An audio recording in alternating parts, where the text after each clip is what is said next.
অনেক ব্যবসায়ী মনে করেন কোডেড ওয়েবসাইট মানেই বেশি প্রফেশনাল, কিন্তু ই কমার্স ব্যবসায় এই ধারণাটাই সবচেয়ে বড় ভুল। চলুন স্পষ্টভাবে দেখি ওয়ার্ডপ্রেস আর কোডেড ওয়েবসাইটের আসল পার্থক্য কোথায়। ওয়ার্ডপ্রেস ওয়েবসাইটে ব্যবসার পুরো কন্ট্রোল আপনার হাতে, কিন্তু কোডেড ওয়েবসাইটে ছোট কাজেও ডেভেলপার ডিপেন্ডেন্সি থাকে। ব্যবসায়ীর জন্য নিজের কন্ট্রোল খুব জরুরি। ওয়ার্ডপ্রেস আর ই কমার্সের জন্য আগেই তৈরি, প্রোডাক্ট, অফার, অর্ডার সব নিজে ম্যানেজ করা যায়।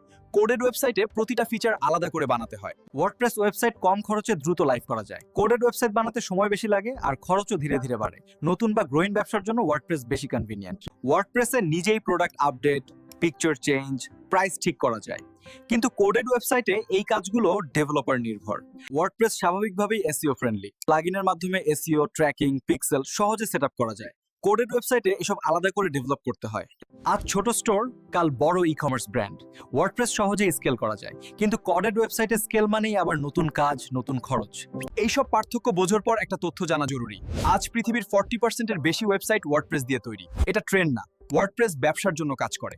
ওয়েবসাইট সুন্দর হলেই হবে না, ব্যবসার জন্য ইউজেবল হতে হবে। এই ভিডিওটা সেভ করুন।